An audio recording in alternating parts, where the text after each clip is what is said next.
Today, discuss the formulae for superposition of wave in physics. The first, physical quantity, symbol and SI unit.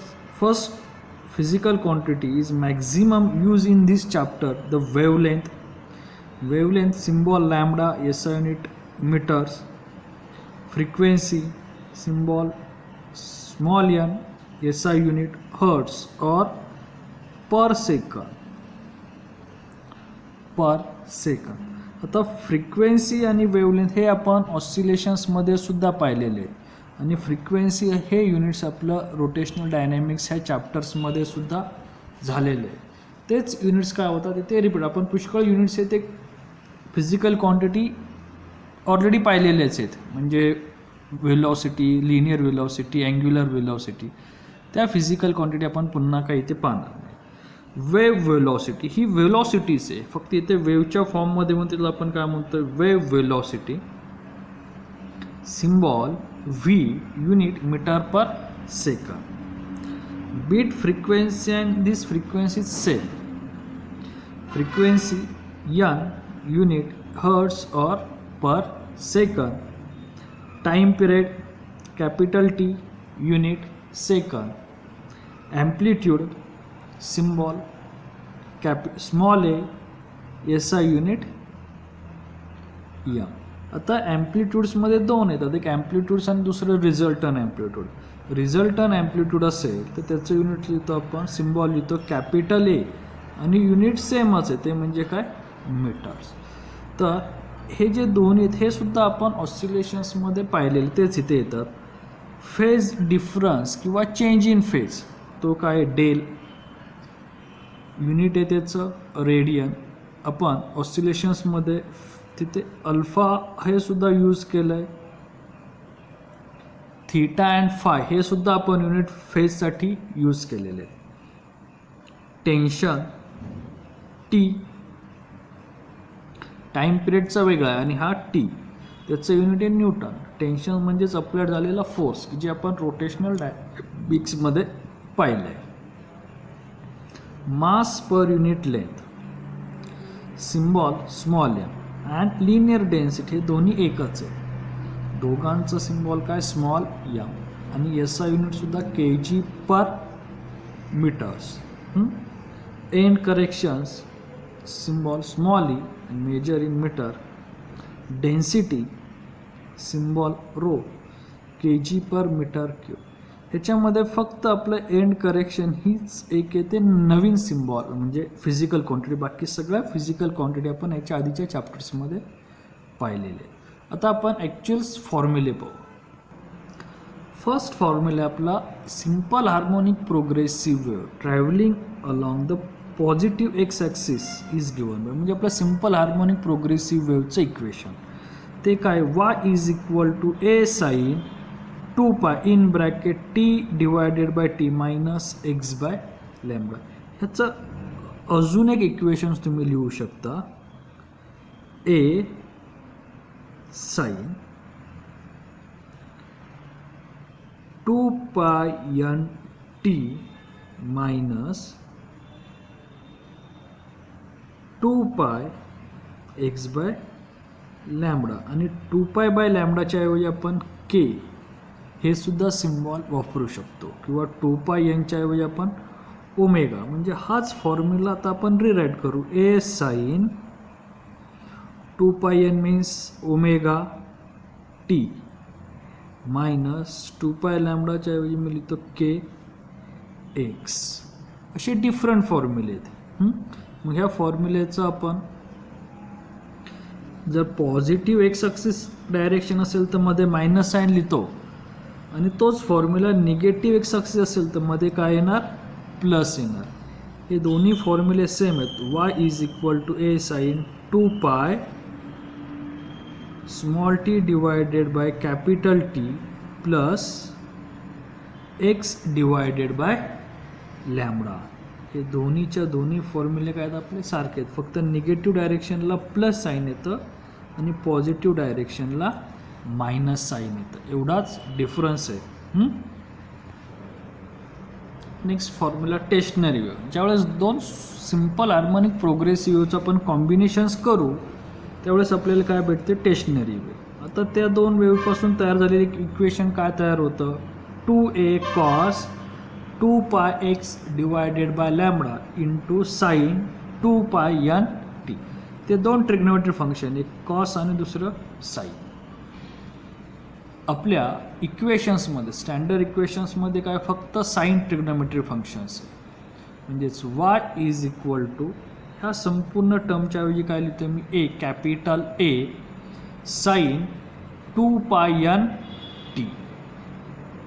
आता capital A म्हणजेच काय, resultant amplitude, त्याची पोझिशनची value काय येणार मग 2a cos 2 pi x by lambda. हे लक्षात ठेवा, हे व्हॅल्यू आहे ती ॲम्प्लिट्यूडची.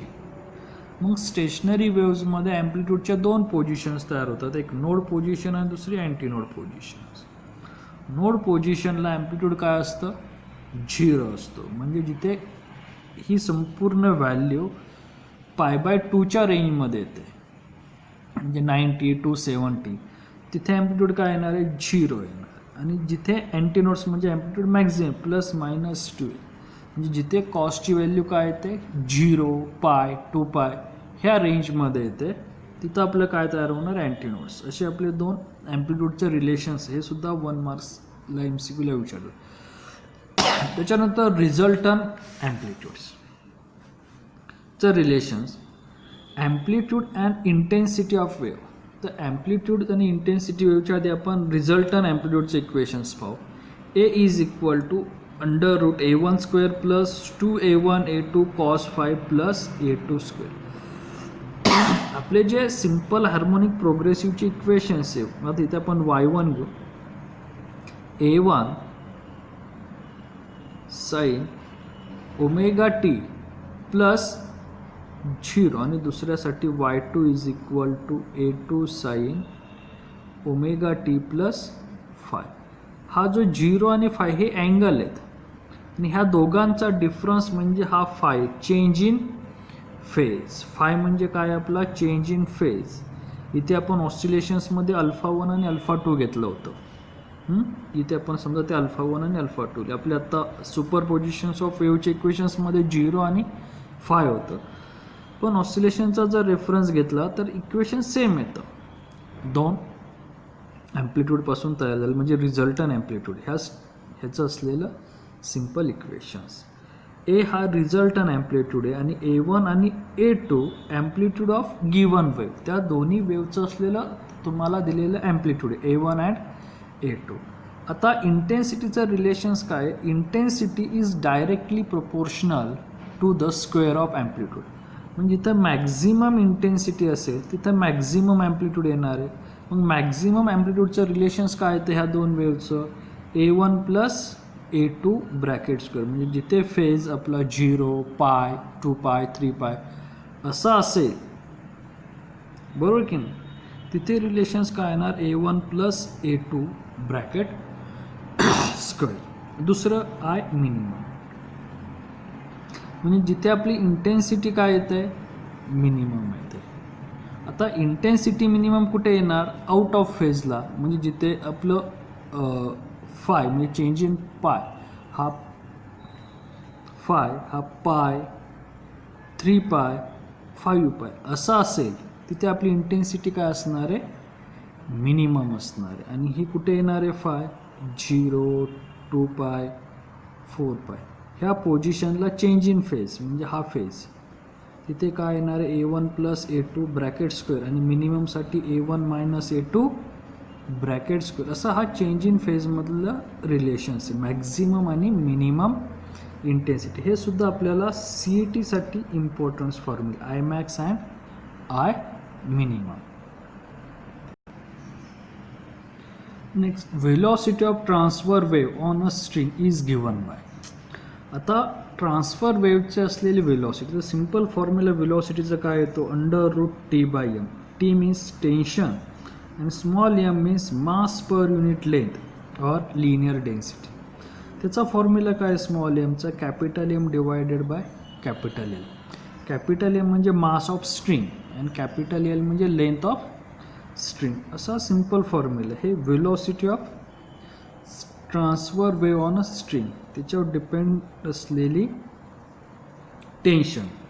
आता fundamental frequency of vibration of a string, fundamental frequency n is equal to 1 divided by 2l under root T by M. आता ह्याचे अजून एक फॉर्म्युला येतो, p divided by 2l under root T by M. Fundamental म्हणजे number of loops produce 1 means p means number of loops. फंडामेंटलला किती येतात 1. आता हा जो फॉर्म्युला आला तो फॉर्म्युला कशामुळे आला आहे, v is equal to n into lambda. फंडामेंटल्समध्ये लॅम्बडाची व्हॅल्यू किती असते, lambda by 2 is equal to l means lambda is equal to 2l. आणि त्या जर व्हॅल्यू पुट केल्या तर माझा फॉर्म्युला हा तयार होता, means n is equal to v divided by lambda. v means under root T by m, lambda means 2l means 1/2l under root T by. हा माझा फंडामेंटलचा आहे. आता relations is overtone and harmonics. आता fundamental फ्रिक्वेन्सीचा अजून एक formula n is equal to v divided by 2l. इथे आपण जो v सेपरेट लिहिला होता फॉर्म्युल्यामध्ये, इथे तो फक्त v ची व्हॅल्यू पुट केलेली.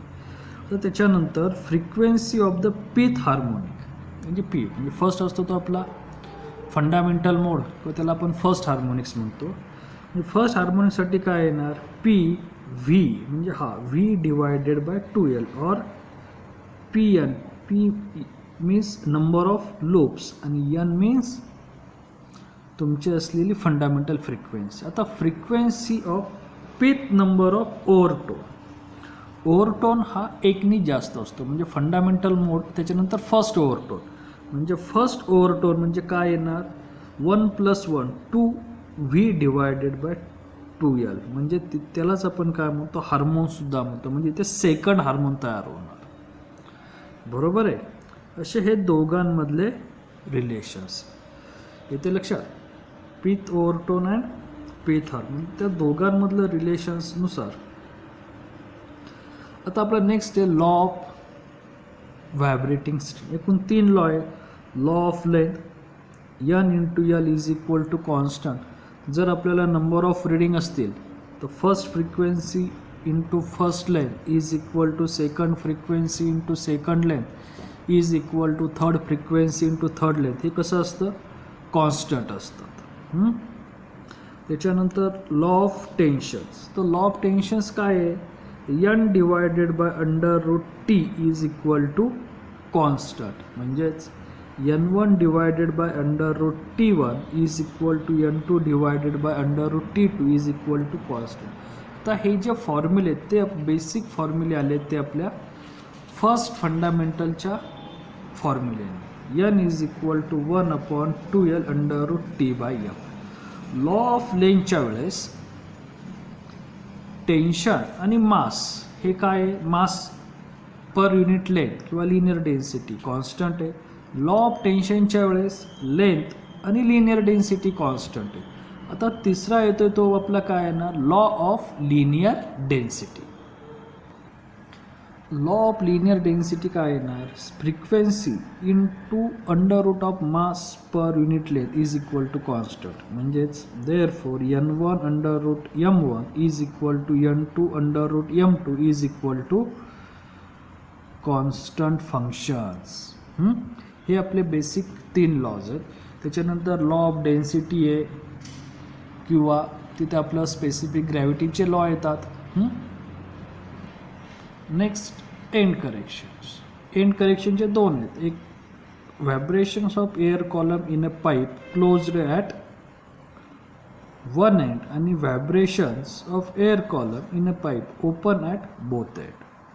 तर एंड करेक्शनचं काय फायदा, capital L is equal to small l plus e. E means end corrections आणि त्याची व्हॅल्यू काय, e is equal to 0.3 into d. D for diameter of pipe. हा जो तुम्ही कॉलम घेणार आहे की नाही, एअर कॉलम म्हणा किंवा पाईप म्हणा, त्याचं काय आहे डायमीटर्स. आणि दुसरा एक त्याच्याशी रिलेशन, जर तुम्हाला डायमीटर्स माहिती नसेल तरी आपल्याला एंड करेक्शन्स काढता येते. L2 minus 3L1 divided by 2. ह्या सिम्पल फॉर्म्युलेने सुद्धा आपल्याला एंड करेक्शन्स फाइंड आउट करता येतं. आता एंड करेक्शन काढायच्या डिफरंट मेथड्स आहेत. जसं इथे डायमीटर्सने आपण इझिली फाइंड आउट करू शकतो. जर तुम्हाला डायमीटर्स माहितीच नसेल तर एंड करेक्शनचं अजून एक रिलेशन्स आहे. तर N1 L1 minus N2 L2 divided by N2 minus N1. आणि second is equal to N2 L2 minus N1 L1 divided by N1 minus N2. हे दोन्ही फॉर्म्युले सारखे. हे फक्त कशावरती डिपेंड्स आहे, इथे N2 is greater than N1 आणि here N1 is greater than N2. म्हणजे डिपेंडिंग बाय फ्रिक्वेन्सी, तुमची कोणती फ्रिक्वेन्सी मोठी आहे छोटी आहे त्याच्यानुसार रिलेशन सारखे. एंड करेक्शन्स ही लेंथ आहे, लेंथ नेहमी पॉझिटिव्हमध्ये असते. First frequency into first length, पण डिनॉमिनेटरला काय येतं N2 मायनस N1. हे लक्षात ठेवा. सबट्रॅक्शन्स हे पॉझिटिव्हमध्येच आलं पाहिजे. त्यानंतर velocity of sound in air column in a pipe close at 1. आता आपल्याला व्हेलॉसिटीचा फॉर्म्युला पाहिजे. तर व्हेलॉसिटीचा फॉर्म्युला काय, V is equal to 4N L1 plus 0.3 into D और 2N bracket L1 minus L2. असं काय एकदम सिम्पल असं असलेलं याचा फॉर्म्युला आहे. हा एंड करेक्शनच्या याच्यामधला आहे. आता इथे L1च्या ऐवजी तुम्ही L म्हणला तरी चालेल. V is equal to N lambda असं आपलं सिम्पल फॉर्म्युला. मग लॅम्बडाची व्हॅल्यू काय येते इथे, तर ती लॅम्बडाची व्हॅल्यू येते means lambda L is equal to lambda by 4 means lambda is equal to 4L. काय येते 4L. मग ही L म्हणजेच काय, L प्लस E म्हणजेच काय 0.3 इंटू D. ते सगळं इथे एकत्र केलं. Means V is equal to 4 frequency into L plus E आणि E is equal to 0.3 D. आणि हे जर दोन डिफरंट तुम्हाला एंड करेक्शनच्या ऐवजी लेंथ दिली असेल तर L2 मायनस L1 आपण हा सुद्धा फॉर्म्युला काय करू शकतो तिथे अप्लाय करू शकतो. आता next, vibrations of air column in a pipe open at both end. तर फर्स्ट आता बोथ एंड असेल तर तुमचे इथे दोन एंड करेक्शन्स तयार होतात. म्हणून इथं total length is equal to length of pipe plus 2 into end corrections. म्हणजे इथे 2 टाइम्स काय तुमची एंड करेक्शन्स आहे. आणि E is equal to 0.3 into D is equal to L2 minus 3L1 divided by 2. असं काय आपलं सिम्पल रिलेशन्स आहे.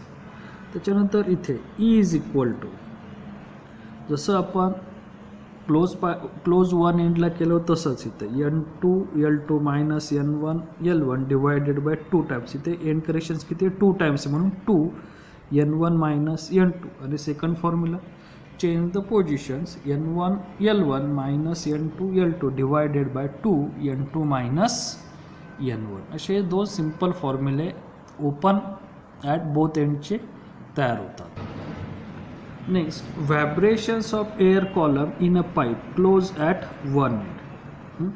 Frequency of fundamental mode of vibrations. तिथे आपण फक्त एंड करेक्शन्स पाहिलं होतं, तिथे आता आपण पाहतोय फ्रिक्वेन्सी.